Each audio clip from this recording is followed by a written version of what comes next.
കണ്ണുകളെ അടയ്ക്കാൻ നമുക്ക് പ്രാർത്ഥിക്കാം. ഈ അനുഗ്രഹിക്കപ്പെട്ട പ്രഭാതത്തിൽ അവിടുത്തെ മക്കളായിരിക്കും ഞങ്ങളുടെ ആലയത്തിൽ നിൻ്റെ പാദപീഠത്തോട് ചേർന്നിരിക്കുന്നു.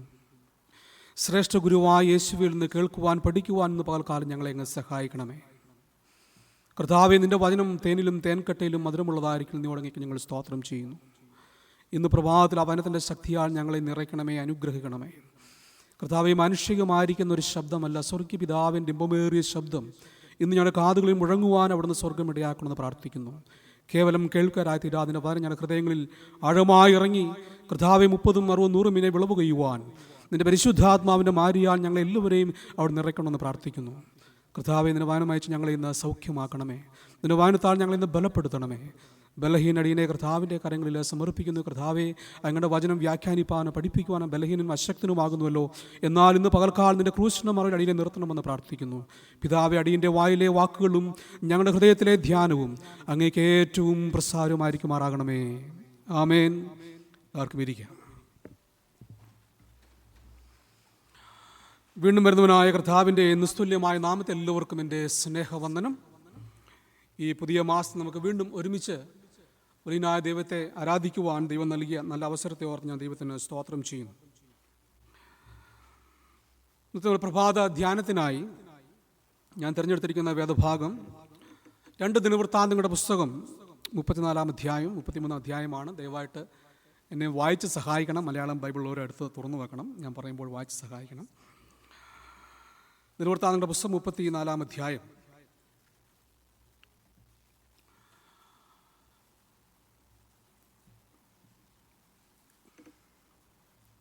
ദിനവൃത്താന്തങ്ങളുടെ പുസ്തകം അത് യഥാർത്ഥത്തിൽ അതിൻ്റെ ചരിത്രം നമ്മൾ നോക്കുമ്പോൾ ഒറ്റ പുസ്തകമായി എഴുതപ്പെട്ട ഒന്നായിരുന്നു ദിനവൃത്താന്തങ്ങളുടെ പുസ്തകം.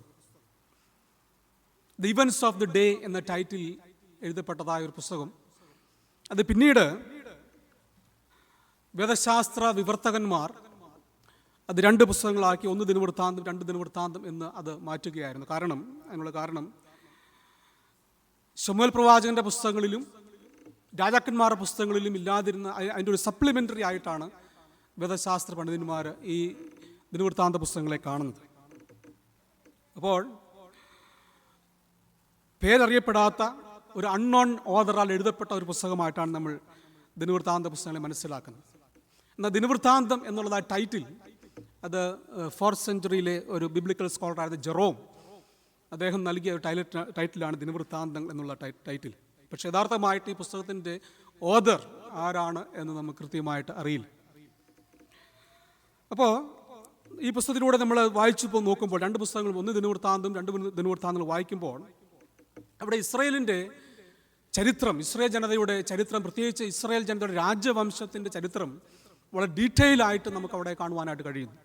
ഒരുപക്ഷെ ശമൂവേൽ പ്രവാചകന്റെ പുസ്തകത്തിലും രാജാക്കന്മാരുടെ പുസ്തകത്തിലും കാണാത്തതും ഒരുപക്ഷെ അവർ വിട്ടുകളഞ്ഞു പോയതുമായ പല ഭാഗങ്ങളും ദിനവൃത്താന്ത പുസ്തകങ്ങളിൽ ചേർത്തിട്ടുണ്ട്. അതുകൊണ്ട് തന്നെ ഒരു ഇസ്രായേലിൻ്റെ ചരിത്രം പഠിക്കുവാനായിട്ട് താല്പര്യമുള്ള ഒരാൾക്ക്, അല്ലെങ്കിൽ പഠിക്കുവാനായിട്ട് വളരെ ഇൻട്രസ്റ്റ് ഉള്ളതായ ഒരു റീഡർക്ക് it's a wonderful book for those who are very interested in the history of Israel, the book of Chronicles. ഇന്ന് നാം വായിച്ചതായ 34 അധ്യായത്തിലേക്ക് നിങ്ങളുടെ ശ്രദ്ധയെ ഞാൻ ക്ഷണിക്കുകയും, ഇവിടെ ഈ അധ്യായം ആരംഭിക്കുന്നത് ഒരു ബാലനായ രാജാവിനെ കുറിച്ച് പ്രതിപാദിച്ചുകൊണ്ടാണ്. അപ്പോൾ 1-ാം വാക്യത്തിൽ നമ്മൾ വായിക്കുന്നത്, യോശിയാവ് വാഴ്ച തുടങ്ങിയപ്പോൾ അവന് 8 വയസ്സായിരുന്നു. ജോഷിയ he was enthroned as the 16th king in Judah when he was just 8 years old,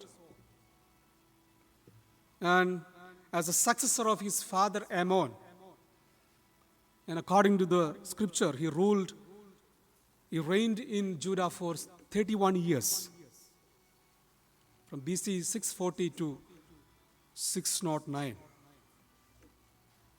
അപ്പോൾ വളരെ നന്നേ ചെറുപ്പത്തിൽ, നന്നേ ബാല്യത്തിൽ, വെറും 8 വയസ്സുള്ളപ്പോൾ രാജസിംഹാസനത്തിൽ അവരോധിക്കപ്പെട്ട രാജാവായി തീർന്ന യോശിയാവിനെ കുറിച്ച് വിശുദ്ധ വേദപുസ്തകം നൽകുന്ന ഒരു സാക്ഷ്യമാണ് നമ്മുടെ ചിന്താവിഷയം. ഈ കുഞ്ഞു രാജാവിനെ കുറിച്ച് വളരെ വിശദമായൊരു സാക്ഷ്യം ഇവിടെ നമുക്ക് കാണുവാനായിട്ട് സാധിക്കും. അപ്പം എന്താണ് യോശിയാവിനെ കുറിച്ച് വേദപുസ്തകം പറയുന്ന സാക്ഷ്യം? അതിന് രണ്ടാമത്തെ വാക്യത്തിൽ നമ്മളിങ്ങനെ വായിക്കുന്നു, He did what was right in the sight of the Lord and walked in the ways of his ancestor David. He did not turn aside to the right or to the left. അവൻ യഹോവയ്ക്ക് പ്രസാദമുള്ളത് ചെയ്ത് തൻ്റെ പിതാവായ ദാവീദിൻ്റെ വഴികളിൽ വലത്തോട്ടോ ഇടത്തോട്ടോ മാറാതെ നടന്നു. ഇതാണ് ഈ ബാലനായ യോശിയാവിനെ കുറിച്ച് വേദപുസ്തകം തരുന്ന ഒരു സാക്ഷ്യം. He walked in the ways of the Lord. അപ്പോൾ എന്തുകൊണ്ടാണ് ഇങ്ങനെ ഒരു സാക്ഷ്യം യോശിയാവിനെ കുറിച്ച് ഇവിടെ എടുത്തു പറയുന്നത്, വേദപുസ്തകത്തിൽ എടുത്തു പറയുന്നത്? അതിന് കാരണമുണ്ട്. കാരണം മറ്റൊന്നുമല്ല, യോശിയാവിൻ്റെ പാരമ്പര്യം നമ്മൾ നോക്കിയാൽ ഈ വേദപുസ്തകത്തിൽ പറയുന്ന സാക്ഷ്യം പോലെ വരുവാനായിട്ട് ഒരു സാധ്യതയുമില്ല. അതാണ് അവൻ്റെ പാരമ്പര്യം. അപ്പോൾ എന്തായിരുന്നു അവൻ്റെ പാരമ്പര്യം എന്ന് കൂടി നമുക്ക് വായിച്ചിട്ട് മുൻപോട്ട് പോകാം. അവൻ്റെ പിതാവായിരുന്ന ആമോനെ കുറിച്ച് വേദപുസ്തകം പറയുകയാണ്. 33-ാം അധ്യായത്തിൻ്റെ 21-ാം വാക്യം ഒരാൾ വായിച്ചാട്ടെ.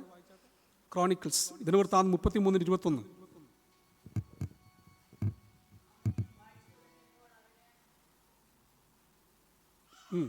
അവന് 22.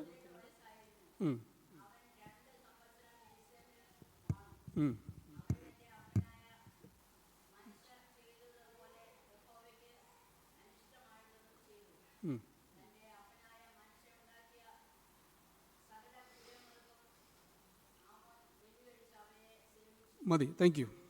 Ammon was 22 years old when he began to reign. He reigned for 2 years in Jerusalem. He did what was evil in the sight of the Lord, as his father Manasseh had done. Ammon sacrificed to all the images that his father Manasseh had made and served them. Ammon incurred more and more guilt. അപ്പോൾ യോശിയാവിൻ്റെ പിതാവായിരുന്ന ആമോൻ ചെയ്ത കാര്യമാണ് ഇവിടെ പറയുന്ന. താഴേക്ക് നമുക്ക് വായിച്ചു നോക്കാൻ വീട്ടിൽ പോയി. അവൻ യഹോവയ്ക്ക് അനിഷ്ടമായുള്ളത് ചെയ്തു. യഹോവയെ മറന്ന് അവൻ മറ്റ് ദൈവങ്ങൾക്ക് ബലി കഴിപ്പിച്ചു. മറ്റ് വിഗ്രഹാരാധനയിലേക്ക് അവൻ ജനത്തെ നയിച്ചു. അതാണ് ആമോൻ ചെയ്ത പ്രവൃത്തി. ആ ആമോന്റെ മകനായ യോശിയാവിനെ കുറിച്ച് വേദപുസ്തകം വ്യത്യസ്തമായ ഒരു സാക്ഷ്യം പറയുകയാണ്. ഇനി ഈ ആമോന്റെ അപ്പനായിരുന്ന മനശ്ശെ എങ്ങനെയായിരുന്നു, അല്ലെങ്കിൽ യോശിയാവിൻ്റെ വല്യപ്പൻ എങ്ങനെയായിരുന്നു നമുക്ക് നോക്കാം. 33-ാം അധ്യായത്തിൻ്റെ 1 മുതൽ താഴേക്കുള്ള കുറേ വാക്യം കൂടി വായിച്ചാട്ട്. 33-ാം അധ്യായത്തിന് 1 മുതൽ താഴേക്ക്.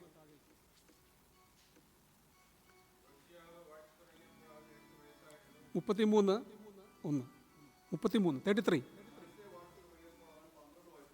ആ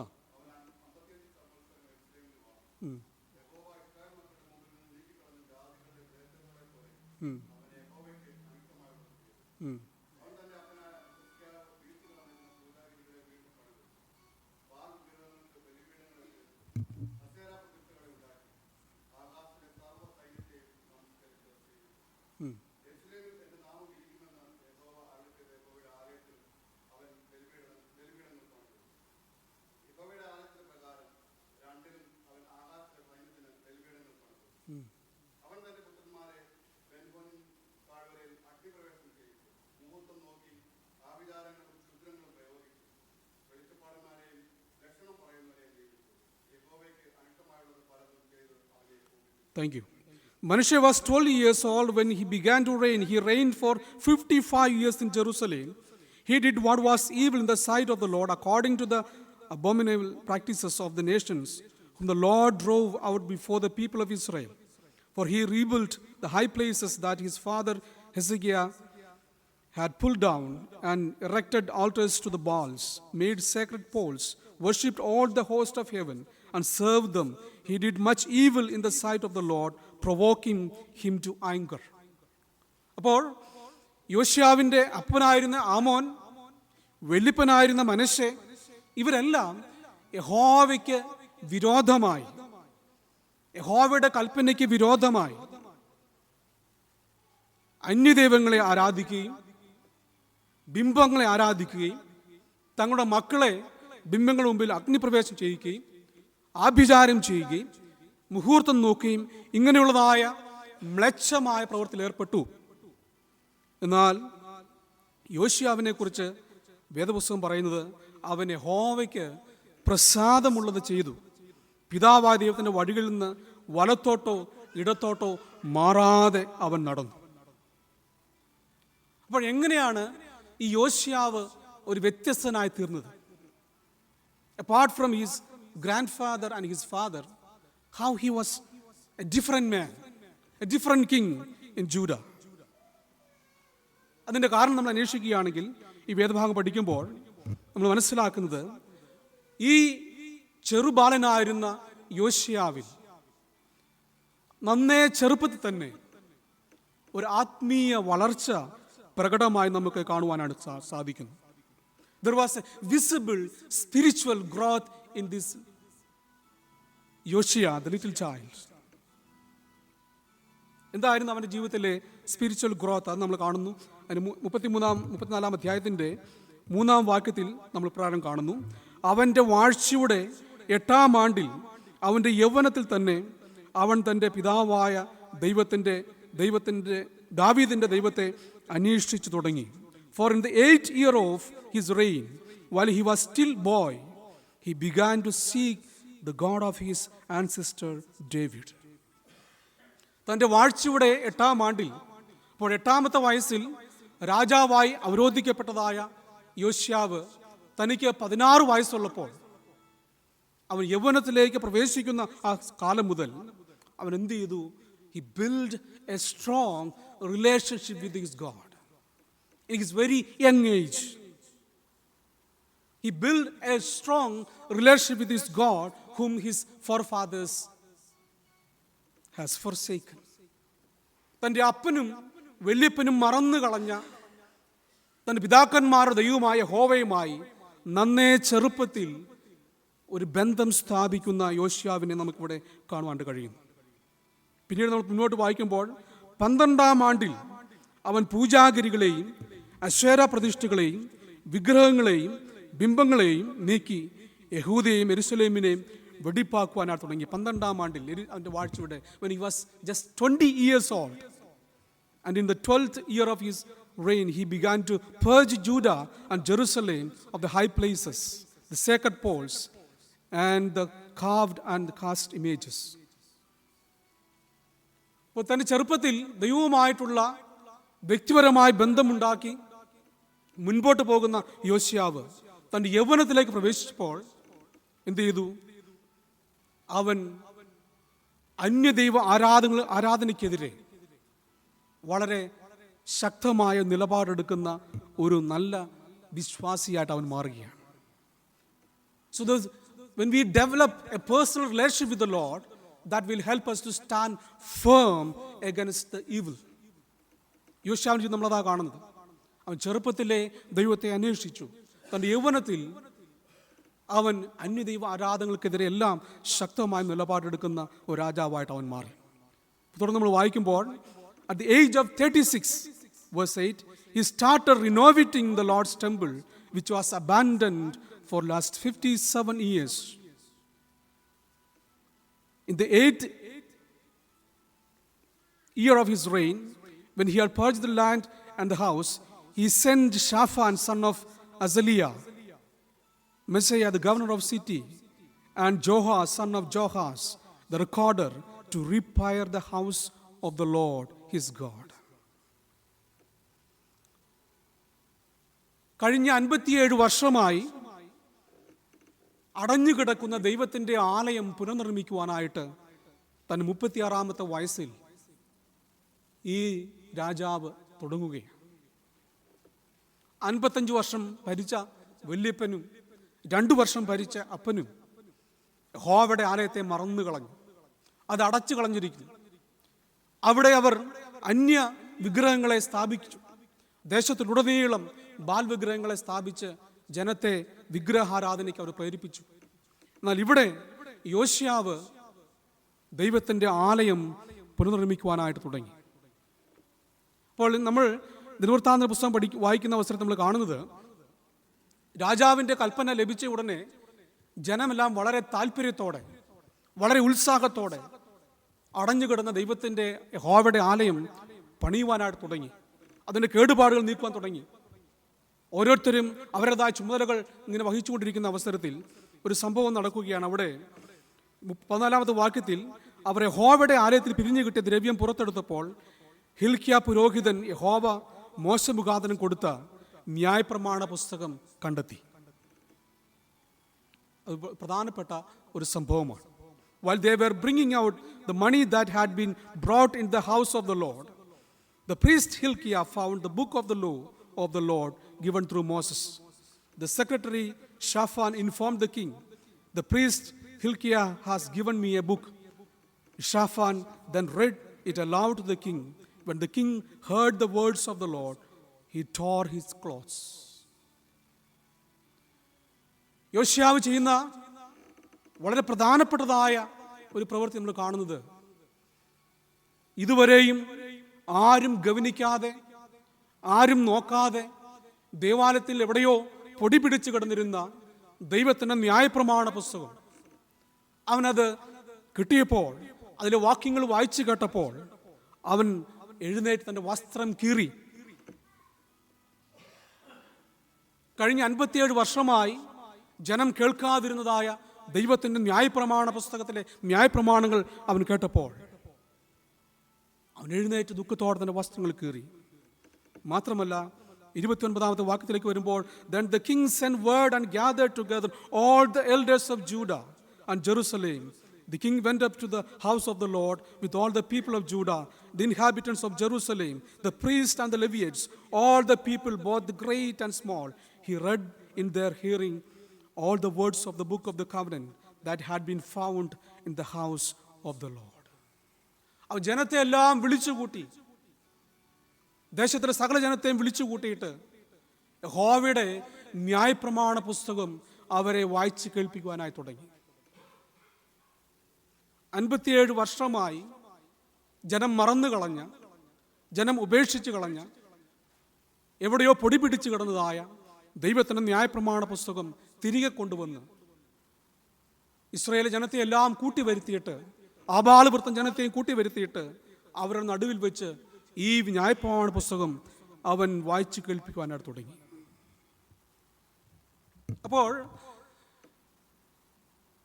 31 വർഷക്കാലം യഹൂദയുടെ രാജാവായി യോശിയാവ് വാണുവെങ്കിൽ 8-ാമത്തെ വയസ്സിൽ ഒരു കുഞ്ഞു ബാലനായിരിക്കെ രാജസിംഹാസനത്തിൽ അവരോധിക്കപ്പെട്ട യോശിയാവ് എങ്ങനെയാണ് വിജയകരമായി 31 വർഷക്കാലം ഈ രാജ്യത്തെ ഭരിച്ചത് എന്ന് ചോദിച്ചാൽ, the secret behind his successful reign was, one, he had a deep personal relationship with his God. അവൻ്റെ വിജയത്തിൻ്റെ ഒന്നാമത്തെ കാരണം അവന് തൻ്റെ ദൈവവുമായിട്ട് വളരെ ആഴമേറിയ വ്യക്തിപരമായ ഒരു ബന്ധമുണ്ടായിരുന്നു. The second reason, he gave reverence to the word of God, and he insisted his people to read and hear the word of God. ദൈവവചനത്തെ അവൻ ആഴമേറി ബഹുമാനിച്ചു. ദൈവത്തിൻ്റെ ന്യായപ്രമാണത്തെ അവൻ മാനിച്ചു. അവൻ വായിക്കുക മാത്രമല്ല, വായിച്ച് കേൾക്കുക മാത്രമല്ല, തൻ്റെ ജനത്തെ അത് കേൾക്കുവാനായിട്ട് അവൻ പ്രേരിപ്പിച്ചു. അതിനുവേണ്ടി അവൻ അതിനുള്ള അവസരങ്ങൾ ഒരുക്കി നമ്മൾ കാണുന്നു. അതുകൊണ്ട് ദൈവത്തിൻ്റെ ന്യായപ്രമാണ പുസ്തകം, ദൈവത്തിൻ്റെ വചനം എടുത്തിട്ടുള്ള ആരെയും ദൈവം മറന്നു കളഞ്ഞിട്ടില്ല. ഈ പുസ്തകം എടുത്തിട്ടുള്ള ആരെയും ദൈവം ഉപേക്ഷിച്ച് കളഞ്ഞിട്ടില്ല. ഇത് വായിച്ചിട്ടുള്ള, ഇതിൻ പ്രകാരം ജീവിച്ചിട്ടുള്ള ആരും ഒരു നാളും നശിച്ചു പോയിട്ടില്ല. അതുകൊണ്ടാണ് ഒരു സാധ്യതയുമില്ലാതിരുന്ന ഒരു പാരമ്പര്യത്തിൽ നിന്ന് വന്നതായ യോശിയാവ് തൻ്റെ രാജഭരണത്തിൽ നിപുണനായി, വിജയമുള്ളവനായി 31 വർഷക്കാലം അവൻ യഹൂദയെ വാണത് നമുക്കവിടെ കാണുവാനായിട്ട് സാധിക്കും. അതുകൊണ്ട് ഈ പ്രഭാതത്തിൽ ഈ ഭാഗം വായിക്കുമ്പോൾ എനിക്ക് നിങ്ങളോട് ചോദിക്കാനുള്ള ഒരു ചോദ്യം: are we proud of having God's word with us? ഈ പുസ്തകം എടുക്കുന്നതിൽ നിങ്ങൾ അഭിമാനം കൊള്ളുന്നവരാണോ, അതോ ഇതെടുക്കുന്നത് ഒരു ബാധ്യതയായി നിങ്ങൾ കാണുന്നവരാണോ? ഈ പുസ്തകം ചുമന്ന് നടക്കുന്നത് ഒരു നാണക്കേടായി നിങ്ങൾ കാണുന്നവരാണോ? ഇതെടുത്തിട്ടുള്ള ആരെയും ദൈവം മറന്നിട്ടില്ല. A student goes to his school, he has his textbooks, his notebooks, and everything with him. Those who work in office, when he goes to office, he has his personal laptops, gadgets, and other important files and documents with him. When you go shopping to Wool's or Coles, you go with a shopping bag, isn't it? When you go for your favorite sport, you go with your sports kit. When you go to church, where is your Bible? When you go for a worship, a cottage prayer, where is your Bible? It's a very serious question that I'm raising. Then you may say, oh, this Achan is a 17th century Achan. We are living in a digital era, AI era. We have everything on our smartphone. I agree with that. Don't feel ashamed to carry your Bibles. That's your public witness. Of course, occasionally you can use your smartphones for reading the Bible. If you are traveling or something, it's okay, fine. But know that on the same screen, you are watching movies. On the same screen, you are chatting with your friends. On the same screen, you are seeing the reels, everything. But holding a Bible is something different. You may label me as an old man, old-fashioned man. I am not care. I don't care. Because I was sent to this church to tell you this truth. Otherwise, one day I have to give an account. Don't feel ashamed. Take the word of God. യോശിയ 8-ാം വയസ്സിൽ യഹൂദയുടെ രാജാവായി തീർന്ന യോശിയ, അവൻ ദൈവത്തിന്റെ ന്യായപ്രമാണത്തെ അവൻ കണ്ടുകിട്ടിയപ്പോൾ അതിനെ ആദരിച്ചു, ബഹുമാനിച്ചു, അവൻ വായിച്ചു. മാത്രമല്ല, തന്റെ ജനത്തെ എല്ലാം കൂട്ടിവരുത്തി അത് വായിച്ചു കേൾപ്പിച്ചത് കൊണ്ടാണ് 31 വർഷക്കാലം വിജയിയായി അവൻ രാജ്യം ഭരിച്ചത് എന്ന് ഞാൻ നിങ്ങൾ ഒരു നാളും മറന്നു കളയരുത്.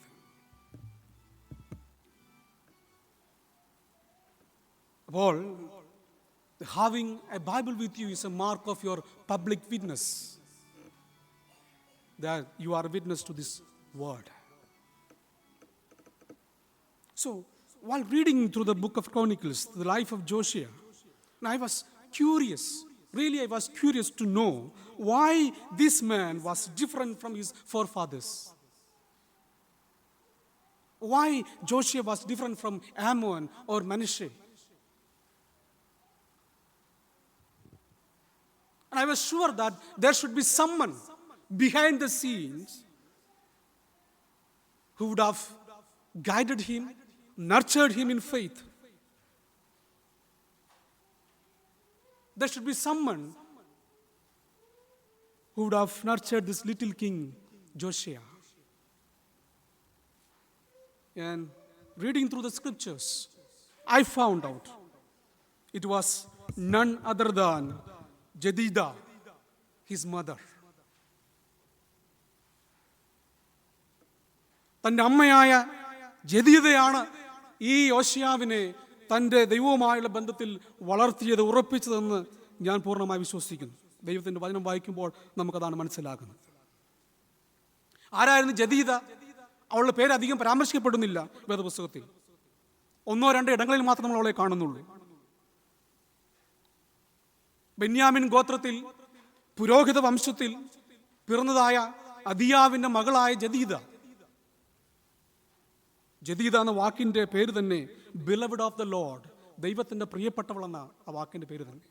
അപ്പോൾ ഈ അമ്മയാണ് തൻ്റെ ഈ മകനെ, ഈ കൊച്ചു ബാലനെ, ഈ കൊച്ചു രാജാവിനെ ദൈവവചനത്തിൻ്റെ ആഴങ്ങളിലേക്ക് കൊണ്ടുപോവുകയും ദൈവവുമായിട്ടുള്ള ബന്ധത്തിൽ വളരുവാൻ അവനെ സഹായിച്ചതെന്ന് പൂർണ്ണമായി നമുക്ക് മനസ്സിലാക്കാൻ സാധിക്കും.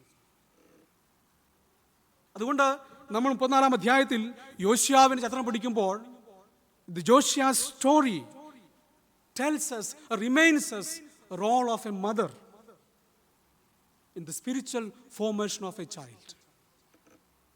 ഒരു കുഞ്ഞിനെ ആത്മീയമായി വളർത്തിയെടുക്കുന്നതിൽ ഒരു അമ്മയുടെ പങ്ക് ഈ വേദഭാഗത്തിൽ അന്തർലീനമായി കിടക്കുകയാണ്. അപ്പൻ ദൈവവിരോധിയായിരുന്നു. അപ്പൻ ദൈവത്തെ ആരാധിച്ചില്ല. വെള്ളിപ്പൻ ദൈവത്തെ ആരാധിച്ചില്ല. ദേശത്തെ ജനം മുഴുവനും വിഗ്രഹാരാധനായിരുന്നു. അതിന് നടുവിലും ഈ കൊച്ചുബാലനെ ദൈവവുമായുള്ള ബന്ധത്തിൽ അവനെ വളർത്തിയെടുത്ത ജദീദ എന്ന അമ്മയെ ഈ വേദപുസ്തകത്തിൽ നമ്മളെ കാണിക്കുന്നു. നമുക്കതിനെ മറന്നു മുമ്പോട്ട് പോകാൻ കഴിയുകയില്ല. അതുകൊണ്ട് യോശുവാവിൻ്റെ ചരിത്രം പഠിക്കുമ്പോൾ എനിക്ക് എൻ്റെ അമ്മമാരോട് പറയാനുള്ളത്, നിന്റെ മക്കളെക്കുറിച്ച് നിനക്കൊരു ഭാരമുണ്ടാകണം. തലമുറയെക്കുറിച്ച് നിനക്കൊരു കരുതലുണ്ടാകണം. അവരെ ദൈവവചനത്തിൽ ഉറപ്പിക്കുവാൻ, ദൈവപ്രമാണങ്ങളിൽ വളർത്തുവാനായിട്ട് നാം പ്രത്യേകമായി ശ്രദ്ധിക്കണം എന്ന് ഈ വേദഭാഗം നമ്മളെ ഓർപ്പിക്കുകയാണ്. അങ്ങനെയാണ് യോശുവാവ് he became a successful king because his mother Jedida nurtured him in faith, in relationship with God.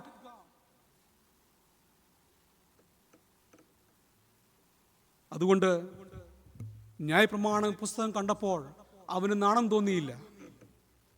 അതുകൊണ്ട് ന്യായപ്രമാണ പുസ്തകം കണ്ടപ്പോൾ, അതിലെ വാക്യങ്ങൾ വായിച്ചു കേട്ടപ്പോൾ അവൻ വേദനയോടെ ദൈവസന്നിധി തൻ്റെ വസ്ത്രങ്ങളെ കീറി തന്നെ വിനയപ്പെടുത്തി.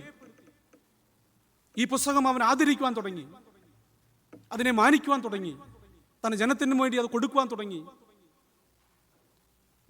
യോശുവാവും അവൻ്റെ രാജ്യവും അനുഗ്രഹിക്കപ്പെട്ടതായി നമ്മൾ കാണും.